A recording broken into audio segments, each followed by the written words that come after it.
Les troupes américaines avancent dans le désert glacé russe pour rétablir la démocratie par la force. L'armée russe est en ruine et Washington passe à l'attaque. Mais la victoire n'arrive jamais. Les soldats disparaissent dans la neige, les fusils gèlent et le ravitaillement échoue.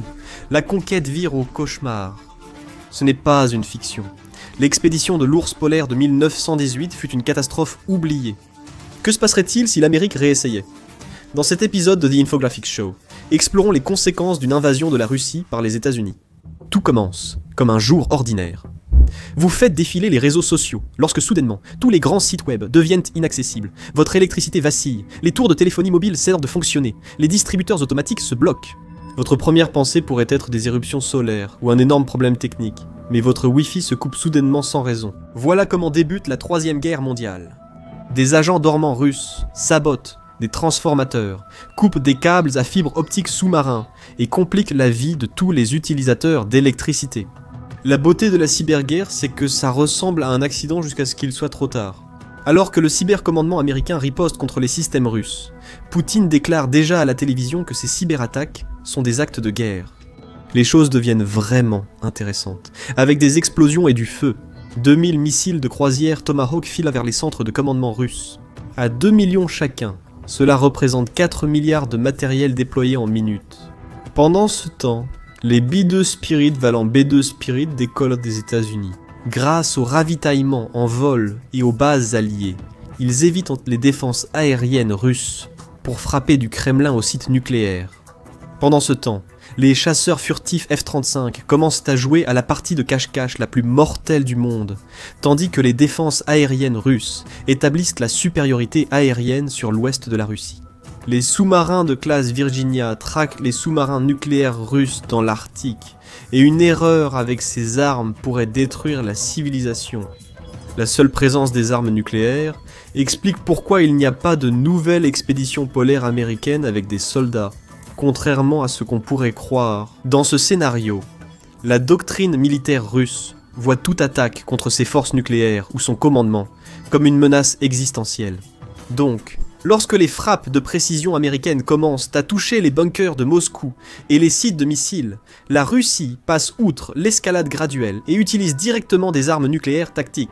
10 minutes plus tard, une petite ogive nucléaire explose au-dessus d'un groupe aéronaval américain dans l'Arctique, détruisant 13 milliards de dollars d'actifs navals et des milliers de marins.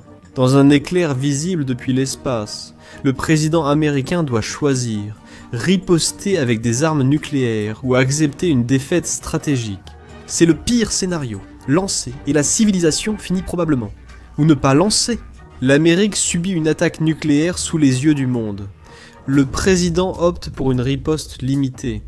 Dans la mer Noire, un sous-marin de classe Ohio tire un missile Trident D5 sur une base navale russe.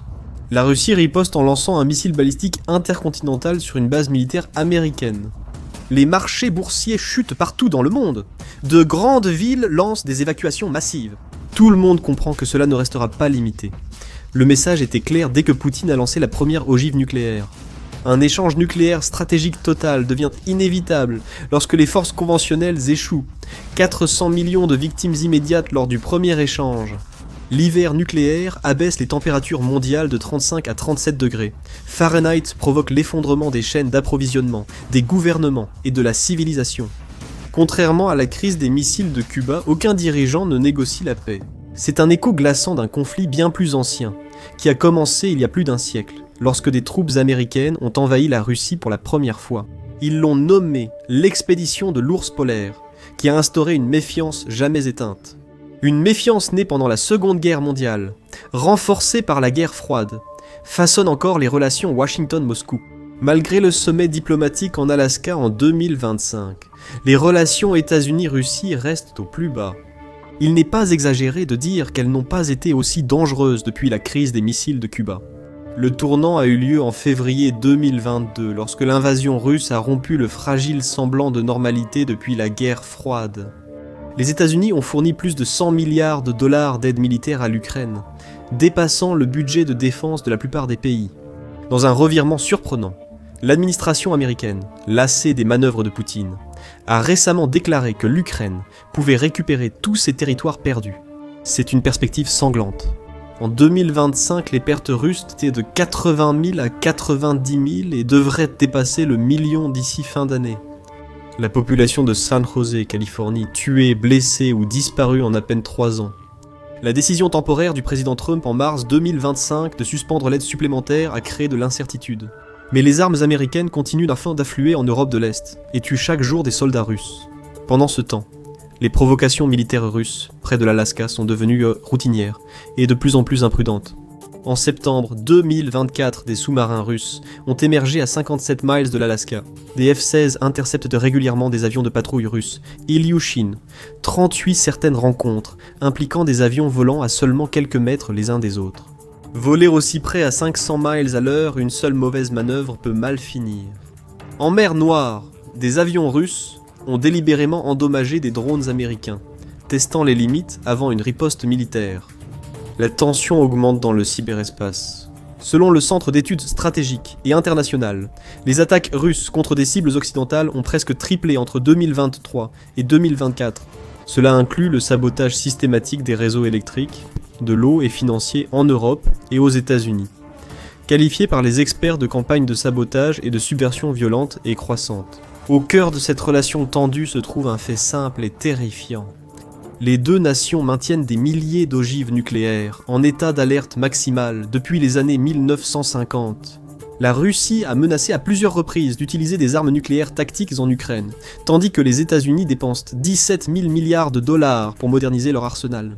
Vladimir Poutine a récemment déployé le missile RS-28 Sarmat, pouvant transporter plus de 10 ogives nucléaires partout sur Terre. Son surnom, le missile Satan II, n'est pas vraiment original, mais il fait peur. Les États-Unis ont répliqué en annonçant les nouveaux bombardiers B-21, conçus pour percer les défenses aériennes russes. Et le cycle d'escalade continue de mijoter à feu doux. Contrairement à la guerre froide, les tensions actuelles montent et s'étendent à l'air. La mer, le cyberespace et l'espace. Le risque que le brûleur soit accidentellement mis à fond est plus grand que jamais. Chaque interception en Alaska, chaque cyberattaque, chaque menace nucléaire nous rapproche d'une erreur de calcul. La marge d'erreur ne cesse de diminuer, tandis que les enjeux ne cessent d'augmenter. Il y a 100 ans, les troupes américaines ont vraiment envahi la Russie, dans un contexte bien différent. L'expédition a été déclenchée par la fin chaotique de la Première Guerre mondiale. En mars 1917, le tsar Nicolas II a abdiqué après d'immenses manifestations. Le gouvernement provisoire a vite été remplacé par les bolcheviks de Lénine en novembre. En mars 1918, la Russie signa le traité de Brest-Litovsk, quittant la Première Guerre mondiale et libérant plus d'1 million de soldats allemands pour attaquer le front occidental. Le président Woodrow Wilson était confronté à un choix impossible. Les entrepôts alliés dans les ports russes contenaient 110 000 fusils et de nombreuses fournitures militaires, prévues pour l'armée du tsar. La justification officielle de l'invasion paraît simple sur le papier. Secourir 40 000 soldats de la Légion tchèque en Sibérie, empêcher les troupes allemandes du Kaiser de saisir les fournitures alliées à l'ouest, et rétablir, je cite, l'ordre démocratique dans le pays. La vraie raison ? Vous l'aviez sans doute deviné. Wilson et ses homologues voulaient stopper la menace bolchevique avant sa propagation mondiale. Les troupes américaines ont débarqué sur 2 fronts à la fois. Dans le nord de la Russie, moins de 6 000 soldats du 339e régiment d'infanterie surnommé les gars de Détroit se sont emparés du port arctique d'Arkhangelsk aux côtés des forces britanniques, canadiennes et françaises. La mission était de contrôler la voie ferrée jusqu'à Petrograd. Avant même de commencer, les troupes ont dû échanger leurs Enfield contre des Mosin Nagant russes, car les munitions étaient déjà là, un changement qu'elles ont détesté. L'hiver a frappé comme un marteau pilon. Les températures ont atteint 50 degrés Kelvin, assez froid pour solidifier l'huile des mitrailleuses. Plus de 100 soldats américains sont morts de la grippe espagnole, en route ou juste après leur arrivée. La même pandémie qui tuait des millions de personnes dans le monde entier les avait suivis jusqu'à l'Arctique. Les survivants, dispersés sur des centaines de kilomètres de marécages et de forêts, devaient défendre un territoire aussi vaste que le Texas et l'Oklahoma réunis, avec encore moins de soldats qu'un campus universitaire moderne. Se tenant le jour de la fin officielle de la Première Guerre mondiale en Europe, la bataille de Toulgas en novembre 1918 illustrait la nature surréaliste de l'intervention. En Russie, le lieutenant John Koudaï mena une charge désespérée à la baïonnette contre les forces bolcheviques, tandis que l'artillerie canadienne fournissait un appui-feu à bout portant pour empêcher les Américains d'être submergés. Après avoir remporté l'affrontement, ils durent incendier entièrement le village afin d'empêcher son utilisation future par les forces ennemies. Aux États-Unis, les Américains fêtèrent la fin de la guerre, ignorant que leurs soldats combattaient et mouraient encore en Russie, à 6400 km à l'est. À Vladivostok, une expédition de 10 000 soldats américains vivait une situation plus étrange. Envoyés en Sibérie dans une force multinationale, ils passèrent surtout leur temps à se méfier entre eux, plutôt qu'à combattre les bolcheviks. 70 000 soldats japonais apparemment plus intéressés par la conquête de territoires russes que par l'aide aux Alliés. Le transsibérien, des milliers de kilomètres de voies uniques reliant deux continents, devint l'enjeu principal. Tous voulaient en prendre le contrôle. Les Américains soutinrent l'amiral Alexandre Kolchak, proclamé souverain suprême de tous les Russes, qui instaura une dictature militaire censée défendre la démocratie.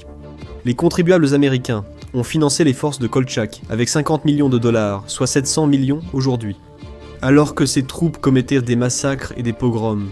L'ironie éthique d'imposer la démocratie par la force militaire n'a échappé à personne qui prêtait attention. Cela devrait paraître familier à quiconque connaît des approches similaires au Vietnam, en Afghanistan et en Irak des décennies plus tard.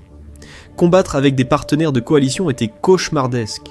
Les officiers britanniques étaient non plus gradés que leurs homologues américains, et selon un officier, faisaient une preuve, je cite, de confusion, de maladresse et d'embrouillement, ainsi que d'une arrogance brutale et d'une froide suffisance. Les soldats américains reprochaient aux hôpitaux britanniques de leur fournir de moins bonnes rations qu'aux officiers britanniques. Un officier médical américain a été officiellement réprimandé pour avoir refusé d'ordonner à ses soldats de creuser des latrines pour les officiers britanniques. Les lignes d'approvisionnement s'étendaient au maximum dans des étendues gelées.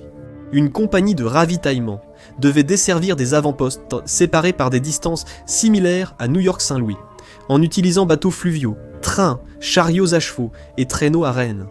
Les soldats privilégièrent les bottes prises sur les cadavres bolcheviques aux chaussures inconfortables des Britanniques. En 1919, l'intervention était une question de survie. Lorsque le quartier général de l'armée américaine à Paris reçut un rapport de situation concernant les forces américaines de la Péniga, ils télégraphièrent en retour en demandant « Mais où se trouve donc le front de Péniga ?»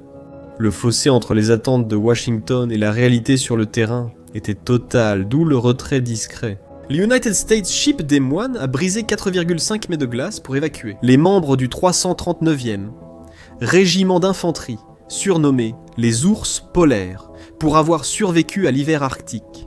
Ils ont laissé 244 morts au combat ou accident, 305 blessés et plus de 100 décès dus à la grippe. Plus de 120 corps restent introuvables, malgré la récupération d'environ 100 par d'anciens combattants dans les années 1920 et 1930. En février 1920, Arkhangelsk tombe aux mains des bolcheviks, la plupart des troupes blanches russes changeant de camp. L'échec de l'intervention fut si embarrassant qu'il a largement été effacé des livres d'histoire américains. Les soviétiques n'ont jamais oublié que la paranoïa de Staline sur l'encerclement capitaliste n'était pas totalement infondée. 14 nations ont envahi la Russie pour tenter de renverser son gouvernement. La leçon de 1918 n'était pas seulement que l'invasion de la Russie est difficile. Même avec des alliés locaux, des ressources illimitées et une certitude morale, occuper le plus grand pays du monde reste pratiquement impossible. L'histoire montre clairement à quel point de telles entreprises sont vouées à l'échec. Mais cela n'a pas empêché les stratèges militaires des deux camps d'élaborer des scénarios de confrontation directe. Mais cette fois, au lieu de 13 000 hommes gelant dans des blockhaus, la civilisation entière pourrait être détruite dans une tempête nucléaire. La Russie moderne n'est pas seulement défilé et propagande, mais elle n'est plus dans le chaos révolutionnaire de 1918. Peu importe ce que vous entendez aux informations de nos jours, elle reste une forteresse nucléaire s'étendant sur 11 fuseaux horaires, avec des défenses en profondeur qui feraient déplorer les tsars d'envie. La puissance militaire américaine, bien que dominante, s'est heurtée en Irak et en Afghanistan à des limites géographiques et technologiques, compromettant la logistique classique. L'issue pourrait être une guerre si immense qu'elle ferait paraître la Seconde Guerre mondiale insignifiante. L'ampleur même du problème de l'invasion n'a pas changé depuis 1918. En réalité, il s'est même aggravé. La Russie s'étend sur 66 millions de milles carrés, une superficie similaire à celle de Pluto. Les logisticiens militaires estime que les armées ne peuvent mener d'offensive au-delà de 90 miles de leur base d'approvisionnement. Sans pause significative pour reconstituer les stocks, l'offensive ratée de la Russie sur Kiev a prouvé ce principe dans le sang et les détails. Alors imaginez les forces américaines, essayant de progresser de 3000 miles à l'intérieur des terres, depuis littéralement n'importe quel point d'entrée concevable. Plus on avance en Russie, plus les lignes d'approvisionnement s'allongent rapidement. En Sibérie, les températures hivernales chutent jusqu'à 60 degrés Celsius, et les pluies d'été rendent les routes impraticables.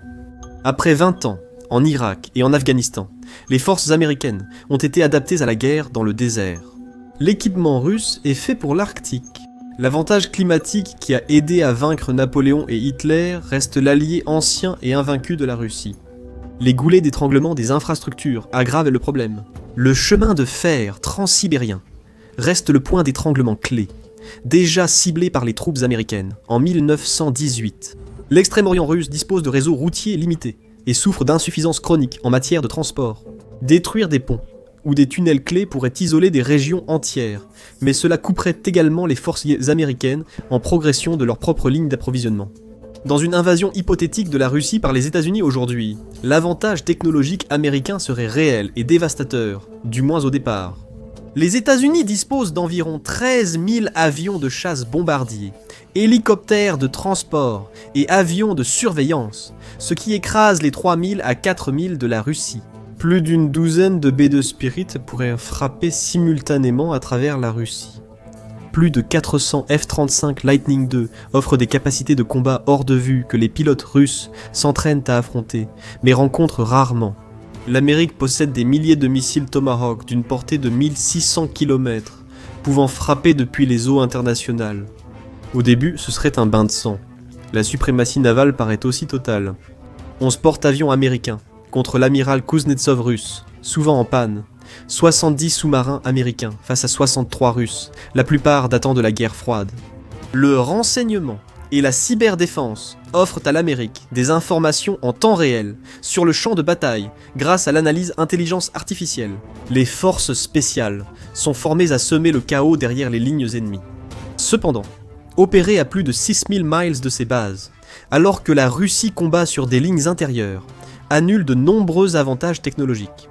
Les systèmes de défense aérienne russes, S-400 et S-500, créent des bulles d'exclusion aérienne, qui se chevauchent et s'étendent sur plus de 250 miles, du moins, lorsqu'ils ne sont pas en train d'abattre leurs propres appareils. Même si l'armée américaine parvenait à obtenir quelques succès militaires tangibles dans les phases initiales de son invasion, ce qui serait presque certain, la question de l'occupation demeure. En règle générale, il faut entre 20 et 25 soldats pour 1000 habitants, afin d'occuper un pays par la force. Selon ce calcul, l'Amérique aurait besoin de 288 millions de soldats pour occuper les 144 millions d'habitants de la Russie. Cela voudrait dire envoyer chaque militaire d'active et de réserve en Russie, plus quelques centaines de milliers de soldats supplémentaires en plus. Même sur le papier, cela s'effondre sous son propre poids. Il y a une raison pour laquelle ces scénarios apocalyptiques aboutissent systématiquement à une impasse ou à une escalade nucléaire. Les calculs sont d'une simplicité brutale. Tu te souviens de l'Afghanistan. L'Amérique a dépensé 23 000 milliards de dollars en 20 ans pour tenter de contrôler un pays de 652 000 km², environ la taille du Texas. La Russie est 26 fois plus grande que l'Afghanistan, plus vaste que l'ensemble des États-Unis continentaux. Le coût d'une occupation similaire dépasserait 60 000 milliards de dollars. Cela représente plus de 3 fois le produit intérieur brut américain. Les précédents historiques ne sont pas encourageants. Napoléon a amené 60 000 soldats, la plus grande armée que l'Europe ait jamais vue. Et il est rentré chez lui avec 30 000 survivants gelés. Hitler a lancé l'opération Barbarossa, avec plus de 3 millions de soldats, obtenant d'abord des succès spectaculaires avant l'hiver. La logistique et l'entêtement russe ont anéanti ses forces. Même la supériorité américaine en précision, armement, puissance aérienne et renseignement ne surpasse pas l'atout majeur de la Russie. Un mépris pour ses propres soldats et une option nucléaire qui rend toute conquête inutile en vaporisant tout le monde. Le vrai cauchemar, c'est que la guerre moderne se déroule dans un monde interconnecté. Les conflits régionaux peuvent devenir des catastrophes mondiales plus vite que les mauvaises nouvelles se diffusent sur les réseaux sociaux. L'article 5 de l'OTAN ne prévoit aucun déclenchement partiel pour limiter les conséquences quand les dominos tombent. La Grande-Bretagne et la France possèdent à elles seules des arsenaux nucléaires indépendants, totalisant plus de 500 ogives, et, en situation critique, seraient tout à fait capables de lancer une attaque sans l'autorisation, ni même la consultation des Américains. La Chine observerait la situation avec une joie à peine cachée. La flotte du Pacifique des États-Unis serait redéployée vers l'Arctique et l'Europe, offrant une fenêtre de 2 à 3 semaines pour prendre Taïwan. Le partenariat sans limite entre la Chine et la Russie, formalisé en 2022, pourrait rapidement évoluer d'une coopération économique à une alliance militaire. Pourquoi combattre l'Amérique si elle peut s'autodétruire ? Peut-être que l'invasion américaine de la Russie en 1918 n'était qu'une note de bas de page dans l'histoire. Quelques milliers de soldats, des objectifs limités, un échec discret coûtant la vie à quelques centaines d'Américains, puis vite oublié. Aujourd'hui, un tel conflit ne serait ni limité, ni discret, ni oubliable. Ce serait le dernier chapitre de la civilisation humaine, sans doute pas très bien écrit. Chaque crise diplomatique, chaque incident militaire évité de justesse dans les États d'Alaska, chaque cyberattaque nous rapproche d'un précipice que l'humanité pourrait ne pas survivre. La question n'est pas si l'Amérique envahirait encore la Russie, mais s'il resterait quelqu'un pour écrire l'histoire. Ensuite, les ours polaires de 1918 ont compris que certains pays sont trop grands pour être occupés. La leçon d'aujourd'hui est plus simple et bien plus terrifiante. Certaines guerres sont trop risquées, certains ennemis trop puissants, et certaines erreurs trop graves pour qu'on y survive. Une invasion américaine de la Russie serait désastreuse, mais Moscou dispose d'un arsenal prévu pour ce cas. Regardez les armes de la 3e guerre mondiale de Poutine pour découvrir les outils sur lesquels il compte, ou cliquez plutôt sur cette vidéo.